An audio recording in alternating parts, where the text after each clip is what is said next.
Hey y'all. How you doing? What's cooking? What's going on? What's new?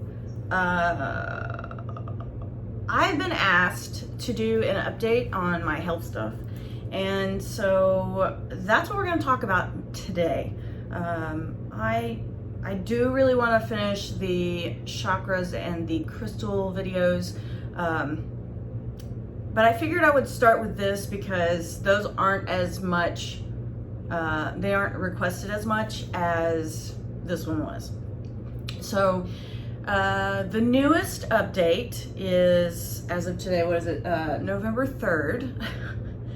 I'm still a chunky butt from the whole situation with my health.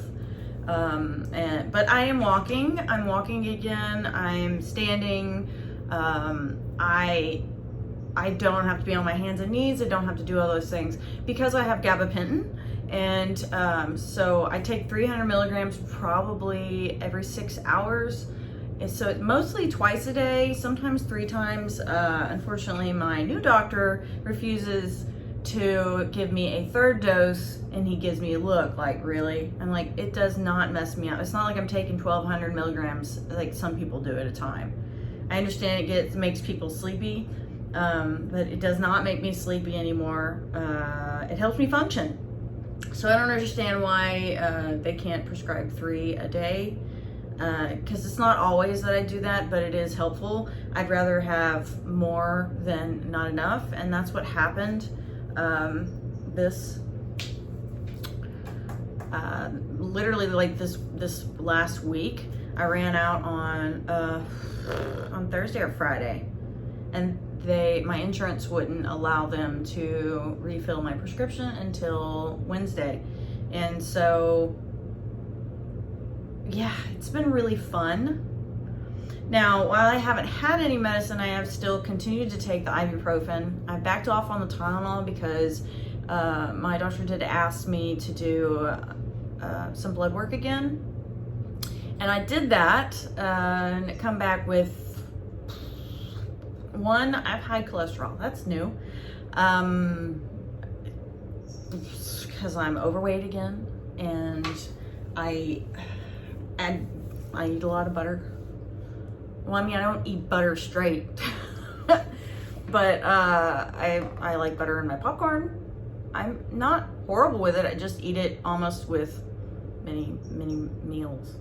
Like, I eat a shit ton of green beans, but I like it with this chili oil and butter. And yeah, French style green beans like that are really good, by the way. And then I make homemade popcorn and I add some butter or the chili oil. So that's not normally been the case for me over my entire life. Never really had a problem with it. But so now I have to take a look at that. And a major concern would be my kidneys and my liver function, things like that. And I try to be really, really aware of what's going on with that, because when my dad had staph in his spine back in 2009, that rhymes, right after Ike hit, him and my mom were cleaning up the yard, and he got a cut in his leg and somehow got staph in his spine, and he almost died, overdosing on ibuprofen, and he'd forget. And that happened to me during the time I was really struggling in pain. I would forget. So I made a chart of when I took the pills last, because I would completely forget, and like time just like zoomed by, and it felt like you didn't take anything, but you did. And it was just like a whole thing. And so I made that chart to make sure, because when I started forgetting, it was not a good thing. And so I still use it now because I don't take everything as often, but I think it's really important, and I'm trying to back off on that part.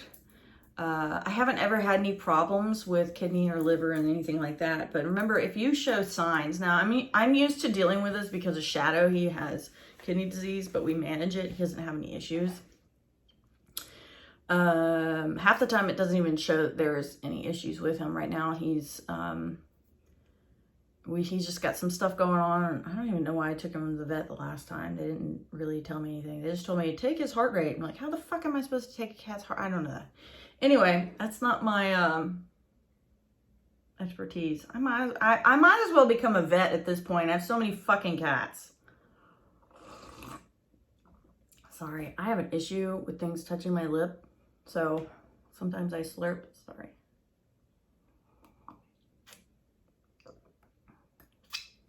Anyway,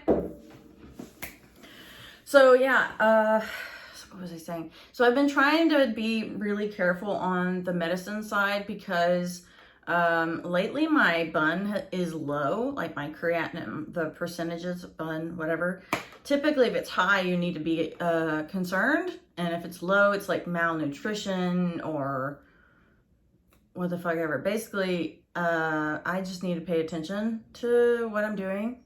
And yeah, so everything else is fine, but I don't know what the hell low means. Everything is low for me. Like I tend to be low in iron, I don't eat a lot of meat.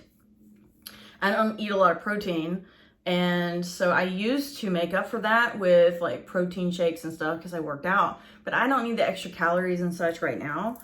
Why do these feel really constricting today? It must be really humid outside. Like everything feels really constricting. I don't know if any of y'all are like that, but I get like that. I swell in the humidity. And so then I'm like, ugh, I don't like things touching me. I'm weird like that. But anyway, squirrel. So yeah, I have to pay attention to those things because I tend to be low on stuff. And so I have to really, I'm trying to track the medicine a little bit different. And so this was the first time I've taken Tylenol on top of ibuprofen.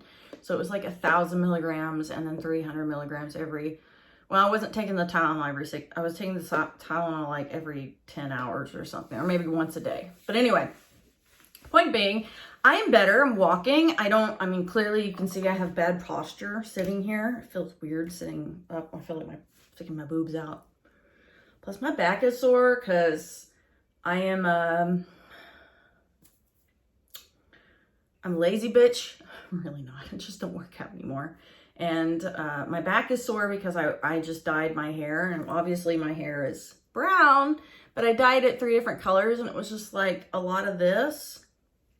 And this is freshly washed and then slept on. So I didn't do anything with it because I'm only putting stuff in my hair. I don't like the sticking. I touch my hair. So I don't.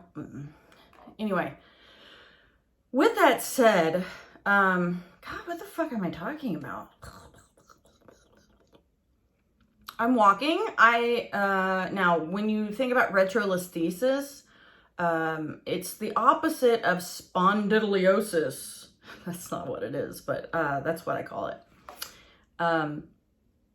So the other one, the one with the S, can lead to surgery, and so can retrolisthesis, but it's the most uncommon one.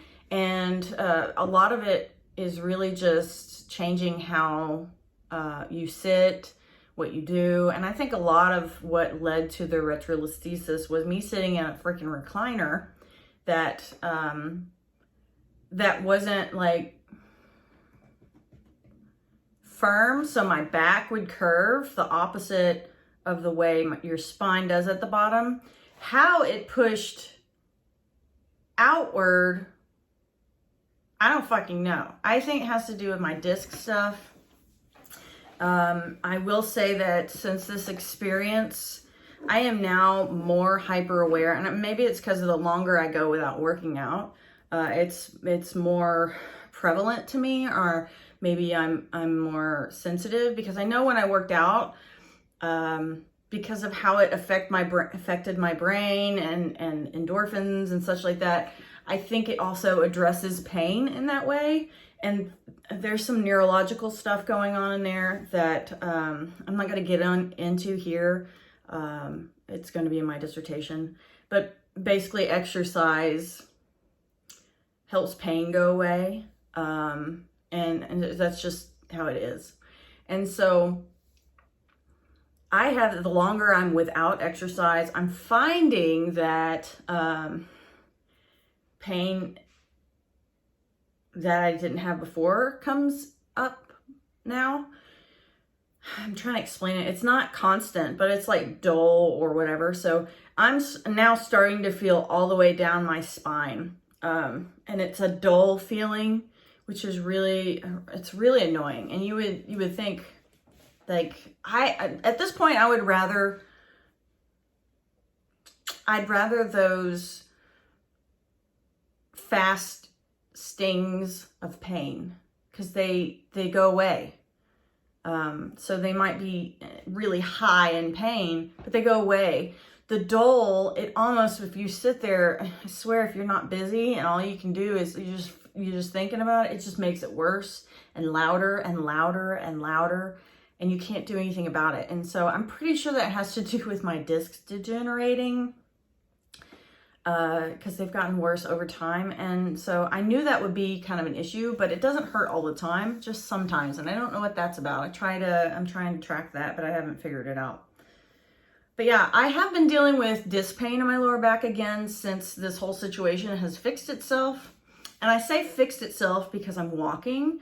I don't have problems bending over anymore. I don't have all of those issues where I have to drop to the floor in stupid pain. I will say I do still have nerve pain in my ankle and my thigh, and still in my calf. So my ankle and my calf are typically the two places where I'll feel it. Sometimes in my thigh. Remember, if you're looking at the dermatomes, how they run along your leg and around through up your butt. So when we talk about sciatic nerve, it can be left or right. But what it does is it starts in your lower back. It goes around your butt, like the top of your butt. Like if you would say, I have a tire. So around the top of your butt, down underneath your hip and around your piriformis muscle. And so if you have tight hips or you have nerve pain in your hips, that is usually a big reason why your piriformis muscle needs to be stretched. That's why a lot of people will suggest you do hip flexors. I know doing like Sean T, he does a ton. Sean T and Shalene, both of them, they do a ton of hip stretches. And a couple of those, like, that's all you freaking do is hip stretches. And that's a great thing to do. It's great for your hips. But if you're in severe pain in that area, it's going to get worse before it gets better if you're trying to stretch that piriformis muscle. Why? Because if it's tight and you're also getting nerve pain around it, when you trying to stretch that muscle, you're pushing against that nerve. Now, this is just me. I didn't go to school for this. This is my take on it whenever I look this stuff up, and it just makes sense to me. And again, like I said, I'm not educated in the medical field. I just do my research on things to try to understand. I need to know how my body functions so that I can take the necessary steps that I need to take care of myself. And a lot of times the freaking doctors don't know how to do that. They don't understand that either. So, I'm sorry, my brain just went to, I said either instead of either. Which one do you say? Anyway. So what I'm saying is, while I'm not super knowledgeable in that area, I do my research on it. I just do. I just do, because I need to know how my body functions, because the doctors aren't going to tell you everything, and it's your responsibility to take care of yourself. And plus, I think it was 2018, I used to see clients at Starbucks, and I remember sitting outside, and my hip was really hurting me really bad that day. That was around the same year I was struggling with not being able to walk also. But I don't think it was retrolisthesis. It was also a nerve pain thing. I'm pretty sure it was still disc stuff because it wasn't this level. But I remember I was doing a session with a client outside, and I was in so much pain I blacked out for a few minutes. And that was fun. It was really awful. And so I had to do a lot of research on that. And so what I'm assuming was my hips were out of balance. And so that's what also had, what's going on with me this time. So when I went to my chiropractor, he was, I saw a woman that time. She was like, you're way out of balance. That's why you drag one leg sometimes, because that's not like drag, but I was finding myself having to work to get one leg going farther. You know what I mean? It wasn't like, you know, I didn't have this whole, I wasn't LL Cool J or something. I don't know. That shows my age. Anyway, I was, but it wasn't like that. It was just weird. It felt weird. Like I had to work a little bit extra to get that leg moving forward. It was weird. Anyway, so my chiropractor helped to level me out there. And I think that's what was going on with me when I was in my apartment in 2018 with the hip, because I also had felt it in my back. So if your lower body is out of whack, it starts to kind of ripple and cause issues throughout your spine. And so that completely makes sense to me. So I highly recommend, if you have tightness in your hip, to stretch that piriformis muscle. Oh my God, everything is, what the hell? I haven't eaten anything today and I'm like swollen. Hey Google, what's the humidity today? The humidity today in Porter is predicted to be 72%. That's not even that high. What the hell? What did I eat yesterday? Oh, these nuts. My mom bought us some mixed nuts and I've been eating. I'm bad at it. Anyway, again, stretch your piriformis muscle just like everything else, just like trying to teach people how to treat you, just like trying to make change in yourself and your relationships. Things take time. It's not going to happen it's not going to cure itself over the first time you do it. It's not going to cure itself over the first 3 or 4 times. It might improve, but it's likely that it's going to get worse before it gets better. So keep at it. And so I will say that when the pain was so bad back in 2018, when it first happened, and I was thinking, okay, I got to stretch this piriformis muscle. Oh my God, it was so bad.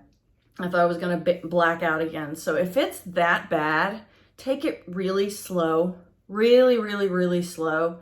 And if it's that bad that you feel like you just can't handle it, back off. Back off, try something else. And I highly recommend, again, TENS unit. That's like the saving grace for everything, honestly. I haven't had to use my TENS unit again since the situation. I can't even tell you the last day I was laying on the floor. I just know that one day I woke up and I was like, I'm fucking walking. And so for a while there, I'd walk for a couple hours, do things, you know, and then I'd be stuck on the floor. And then I tried again. And then over time, I found that by doing that, it actually made it better. And so, like I said in the beginning, retrolisthesis is commonly cured by activity, moving, and it can reset itself if it's not that bad. If it's so bad and you continue to sit in the same spot, then it can get worse to the point where they have to do surgery, but that's not as common. What I will say though is, even though everybody at the I will say, when they say just get up and move around, I do understand, and I do know that that is the thing. That's the case with a lot of the situations. Whether it's disc pain, nerve pain, whatever it is, you need to get up and move around, because the longer you sit in one place, the worse it can get, because your body's not used to that. Your body shouldn't be sitting still. I mean, that's just how it is. And the more you sit still, the more you're going to need treatment for sitting still. You know what I mean? So while I understand that that is the treatment for the most part, I can't stand when people just tell me that's the solution, because that's not. I swear I hear a cat. Because that's not the solid solution. It's kind of like when I went to the ER, I was like, if I could just move around, I wouldn't be here, you know, and they didn't want to help me with that. So it's been nothing but a clusterfuck on that end. And so now with the new doctor, they will not, because the new place that I have is a teaching place. It's a teaching medical place, business field, whatever. So I technically see 2 doctors, and it's not even the main one I'm like under. Like, I was gonna say prescribed. What the fuck is the word I'm looking for? Assigned. See, I'm better. So it wasn't even the one I'm mainly assigned, and so I see 2. It's an attending and then somebody, an intern. And I totally get by the book, I get all that stuff, but they won't give me they won't give me the paperwork to go get an MRI, to pay out of pocket, because if you're saying you refuse to have surgery, then it's not pressing need. I'm not saying I'm completely against it, but if it's that fucking bad, I need to be aware of what's going on so that I can move things around. Because right now I'm at home. I'm working businesses from home. I need to go back to work. But if we're looking at surgery, then I need to be prepared. Now, I am moving enough right now that I definitely don't feel like I need surgery. I do know it's going to eventually happen. I know it's going to eventually happen, and it just is what it is. My shit is bad. And so I totally get that. But I need to know where it's progressed. It's been long enough, and I haven't had issues getting that in the past. And so it was either, if you're not going to have surgery, it's not pressing. And I said, well, I'm curious. I need to know what's going on so I can prepare myself. And he said, curiosity doesn't allow us to send in the paperwork to prescribe an MRI. I'm like, okay. But I found a place. Well, insurance doesn't pay out for an MRI. I'm going to pay out of pocket, I think, because it's like $300. I don't have that, but it was just an option. And so they thought about it, and I was like, never mind. I'm fine, because their view on it is, if the medicine is working, if it's not broken, let's not try to fix it. So I get that. But whatever.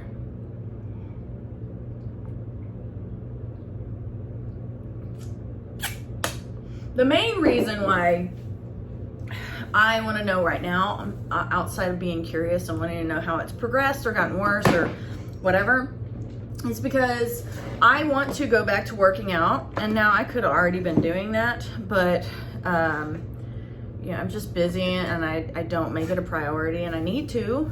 But I have been attempting to work on making my eating habits better as a priority, and things like that. So I feel like I'm losing inches. I don't know about weight. I haven't weighed myself. But yeah, it's important. But here's the thing. I really feel like I think, I gotta stop saying that. I think that, you can see the color. I think that I need to know what the MRI says so I can go back into working out. Being aware of what's going on so that I can adjust my workouts accordingly, because I tend to overdo it a lot. And God, I keep knocking this off. I tend to overdo it a lot, and that's just me. I get started and I'm like feeling pumped up, and I'm like, okay, let's lose weight. I'm feeling good, and then I overdo it and whatever. But then when I think about it, I don't think it's gonna matter. I'm still gonna do what I'm gonna do, unless it hurts. And if it hurts, then but I want to still do that workout, I will modify. I'm really great at that. So, I mean, I don't necessarily need an MRI. I want to know. It's been 5 years, almost 4 years. I can't count. I'm thinking in my head it's 23 already. Anyway, and then I was so happy I got insurance, and now my insurance is saying they're not going to be available in this area. So I have to find new insurance. This is just another thing to tack on to my to-do list. So overall, I'm overwhelmed with things to do. I don't have the money to do a lot of things. But I'm gonna do it anyway. I'm going to jump. I've put off a lot of stuff because I didn't have the money. Not thinking that investing will bring in more money, therefore it'd be easier to pay for, you know what I mean? And so I've noticed over the last 5 years, by trying to avoid adding another person for help here and there, or, you know, investing in certain things for my business, mostly a person, my businesses, I've actually dug my hole deeper because of it. And so you may see a new person soon coming into the videos, or there might be edited stuff. It depends on what I get that person to do. So yeah, I'm going to talk about this on another video though. I want to keep this one strictly health-wise and stuff. So yeah, I'm going to keep this health-wise, and we'll talk about it on another video because I feel like that's the update people are looking for. Again, not having really too much disc pain. I am having more than I did before this issue came up, off and on. I will say that I was without medicine for 5 days. And at first, because I forget the half-life of gabapentin. I think it's 24 hours, 48. Hey Google, what's the half-life of gabapentin? On the website accessdata.fda.gov, they say, elimination. Gabapentin is eliminated from the systemic circulation by renal excretion as unchanged drug. Gabapentin is not appreciably metabolized in humans. Gabapentin elimination half-life is 5 to 7 hours and is unaltered by dose or following multiple dosing.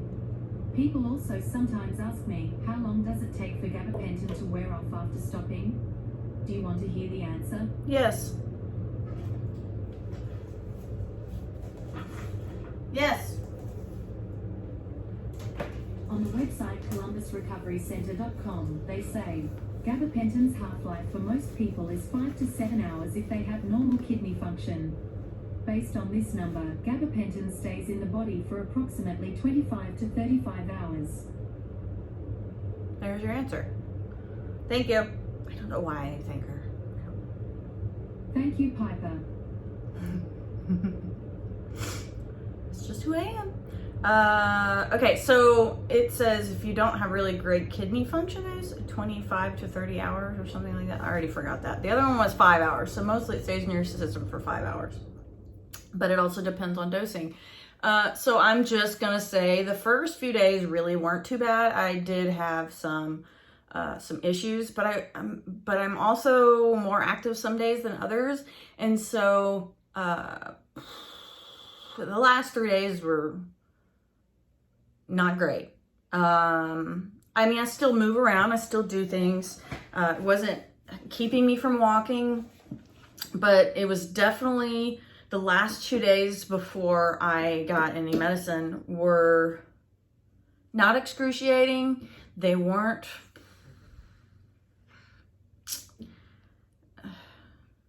I'm trying to assess the level of pain.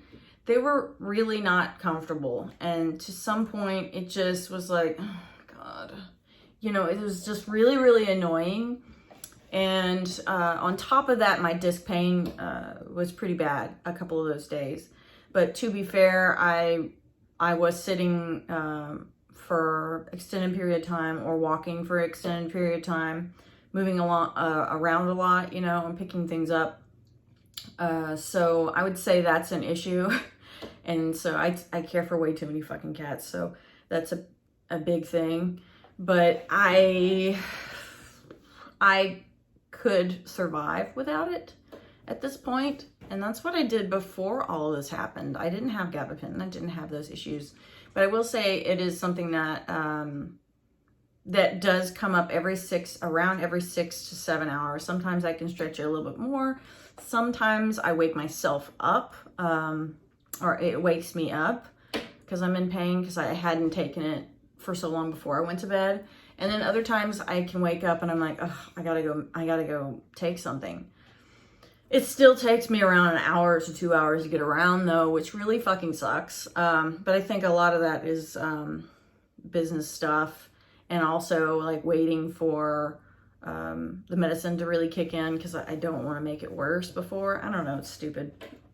So if you're interested, I know this is 30 minutes and I'm not an editor right now, but if you're interested in periodic updates on this, to keep it on this channel, I am open to do that. If you want to talk more about how I manage this, I try to share off and on how I do that.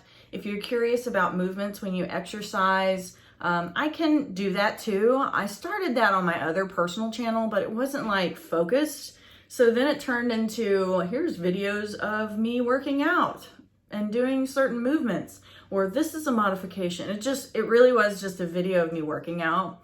And I look back and I'm like, the main reason why I think in my head I did that was so that I can go back and acknowledge like where I was in that journey, you know what I mean? What I was able to do at the point in time, because I remember like how my pain progressed and stuff like that. And so that became why I posted those things a lot. I still have so many unedited videos of me working out during 90-day obsession. And that's another reason why I videoed every single workout in, 80-day obsession. Did I say 90? 80. I videoed every single one because I wanted to see my own progression and my body, my abilities, and all of that. I thought it would be cool to track that and see it over time. And then I made notes, like I talked before and after my workout about pain, how it felt, and how I was doing mentally sometimes. And so that's going to be a big part of my dissertation on how exercise can help heal trauma, and not only lose weight, but help you heal trauma, deal with pain management, stuff like that. It's all stuff and neurological stuff, because I'm a big believer that compound movement exercises, which like let's say you're doing a lunge and lifting a weight at the same time, they make you think, and it's like they cross blood-brain barrier, whatever, and they help reconnect things that were disconnected or from dissociation with trauma, stuff like that. I firmly believe that that's a whole thing. It's about BDFN, not BDSN. BD, brain-derived neurotropic factor, BDNF. There's my, oh God, there's my dyslexia there.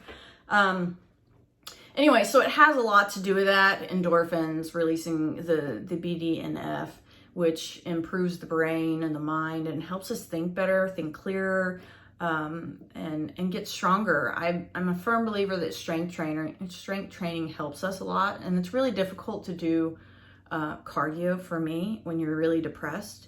And so lifting weights seems easier for me. But as you progress, you add in compound movements. And I really loved how 80-Day Obsession did that. She progressed. She started with something that was still difficult, even though you were using bands, and you use bands throughout the whole thing. You could use the sliders if you wanted. And at first I didn't think I would ever do that, and it sucked. But I got so strong, and I lost a lot more weight because it was focused on lower body, which is your big muscle groups. And it's also really, really difficult if you have lower back pain and herniated discs and stuff like that to work your lower body, because that's the area that you're in pain. And so lifting heavy is really difficult, or it can be, and moving certain ways can be, but I believe the way she progressed in that workout helped a lot. And so my dissertation isn't about 80-Day Obsession, but before that workout, I was hoping to find something else or come up with something else that combined the two. And that one just kind of brought it together, because I've always used exercise to help with mental health stuff and to manage my weight. And it's even more important now that I have disc issues and spine issues and nerve issues, because it does make pain subside. You don't have to do hardcore stuff, but it makes the pain subside, and it keeps you, it's not necessarily being fit. I mean, being fit's great. Being smaller is great, don't get me wrong. But I couldn't maintain. The lowest I've ever been was a 147, and I was working at Starbucks. I was also a bartender, and I was doing Insanity. So, and I hit a plateau at one point, and so I had to intake almost 3,000 calories. It was ridiculous. I did not maintain that. My happiest weight is like 165, and I've hit over 200 since this whole situation has happened, and it really fucking sucked. And so it's really not about a number, it's about health. And for me, even when I was not super fit, 165-ish, 170, now that I've gotten older, I'm okay with.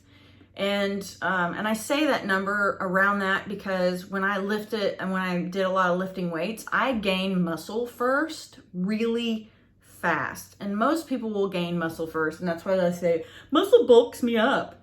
No, honey, will you just wait, give it time, because you will build muscle before you burn all the fat off. Fat will come off slower than building your muscle. That's just how it is. You see muscle first because you tear those fibers, and that's how you build muscle. So if you're lifting heavy, yes, you can burn more fat off your body, because the more muscle in your body, the more your body has to work, the more your body does work burning calories. I need a plug. Where's my plug? Anyway, so muscle it just helps you burn more fat. That's just how it is. It helps you burn more things. And so the more muscle you have, the more fat you're likely to burn. However, you will bulk before, like I said, you're going to bulk a bit, because that's how that works. Hairy baby. That's how that works. You are tearing muscle fibers. You're breaking them up.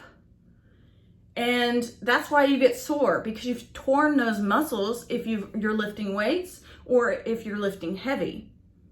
And so as you're healing from being sore, they heal, and so they shrink a little bit more when they heal, but they're still going to get larger as you're building muscle. Does that make sense? So you're tearing them, they heal a little bit, so they're still bigger than they were before. And that's just being swollen, and when you first do that. Now, it will go down. It doesn't necessarily stay that large. I know that I get bigger before I get smaller because I build muscle really fucking fast. Like really fast. That's just my body. So I do bulk, but it takes a lot longer for the fat to come off for me. But once it starts coming off, it's so much easier. But I have to have a shit ton of fat. A shit ton of muscle. So again, that's why I do recommend lifting weights no matter what. If you can push one day, do that. Because that's what I would do with workouts. If I had a really bad day and my back was hurt, I would back off. I wouldn't push further. I would maintain where I was at, and I would just listen to my body. Some days you may not be able to fucking squat at all. And so that's really important. So again, I'm sharing that because it's essential to your well-being, to maintain your weight in some way. That's the main reason why I'm saying that. I'm not saying be super skinny. I'm saying the more weight that you put on, if you have back issues, nerve issues, you're putting more pressure on your internal organs and carrying more weight and putting more pressure on that spine, squishing your discs more. You have to think about that. And I don't think a lot of people do, because having back issues is fairly common. Now, my degenerative disc stuff, it didn't come from any of this. It's just, it might be hereditary. I don't fucking know. I don't know where it came from, but I do know that being active does help me maintain it.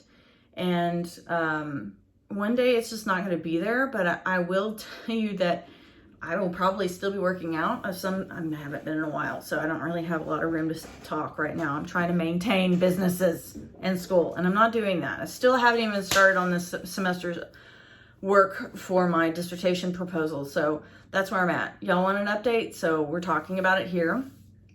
But again,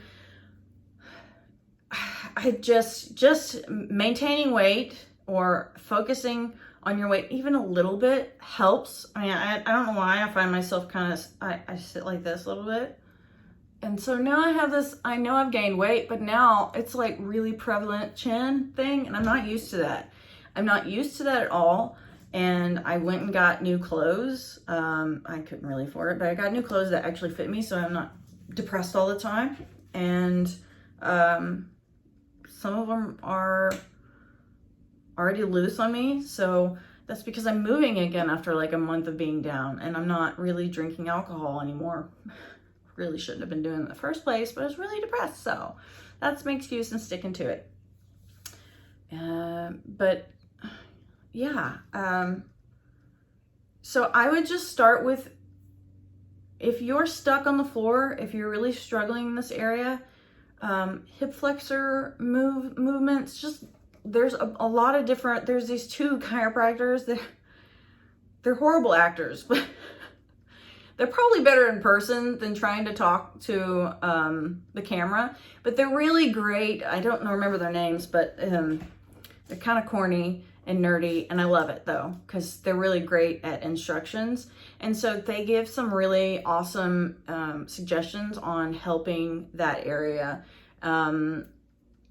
You don't find a lot on retrolisthesis. You find more on the other one. But I do find that they do help. I didn't do any ball work or anything like that.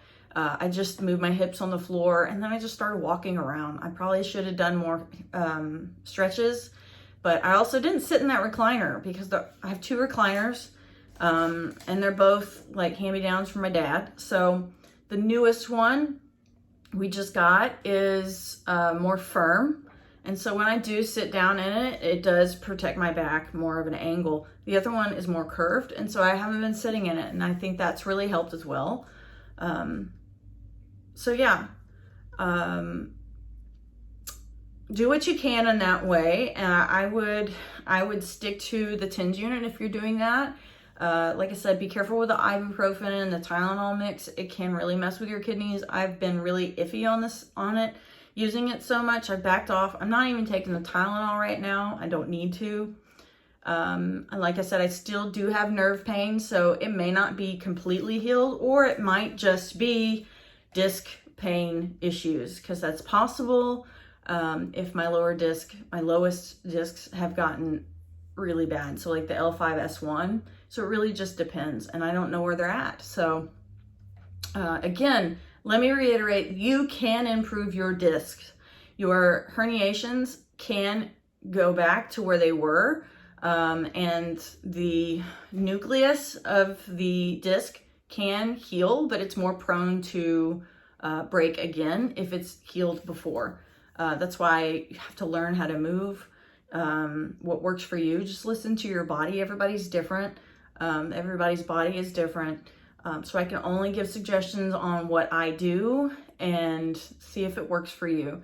But again, I don't know how bad it is. I don't know what has healed. I don't know what hasn't.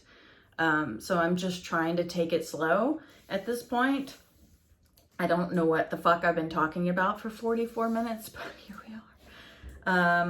What was the other thing? Yeah, get up and move it around. I haven't really been doing anything major. I go outside to play, sit down, I play with the cats. There are kittens out there. Sometimes I do that for a couple hours. I sit here at my desk. I also have it's a standing desk, so I can stand up, but I do find that standing up and standing still is, for extended periods of time, is kind of a problem. I met with my mom. She was at Walmart, and I surprised her. She was there. And we were standing still for a while, and I just didn't like it.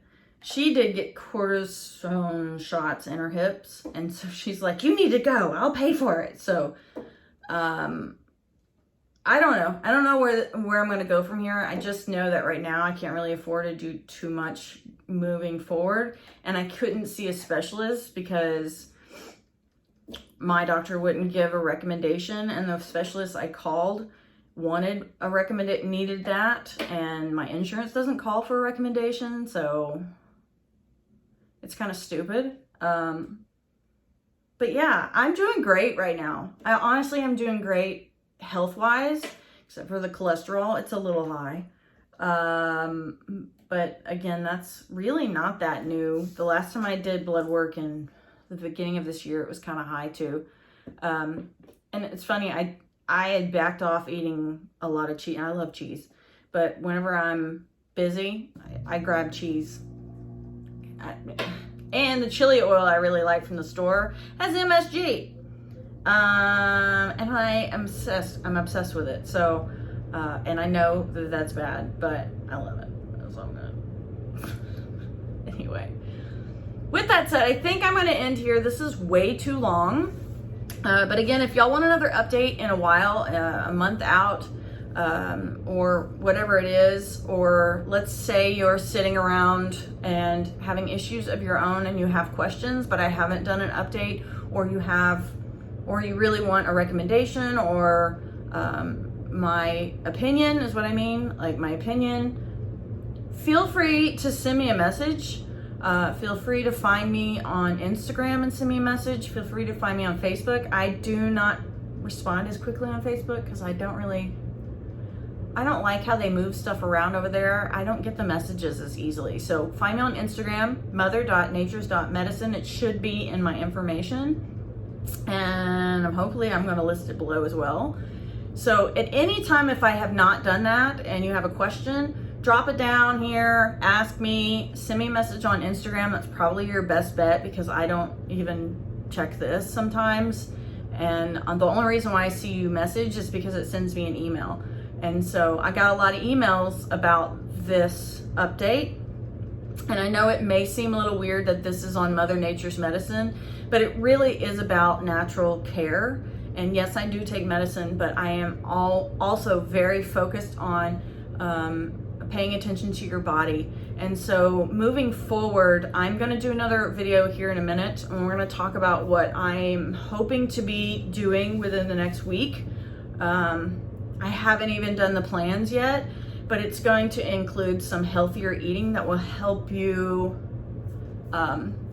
improve the feeling. Like when you're really sick or you're not feeling good or your back's hurting, it's really important to eat lighter foods, because if you feel heavy, you need to eat light things. It helps you feel lighter. And so that goes into Ayurvedic medicine some more. Again, I don't go very deep. We're just going to be really surface. I'm going to teach you the really simple things. So if you're game, it's going to be all about this because it's really important. And if you know anybody out there, most people get into what they're doing because it's situations that they have dealt with themselves in some form or fashion. So with that said, this is the longest fucking video today. I really didn't plan on doing this, but it is my update. Yeah, I'm doing great. So I will talk to y'all later. Bye.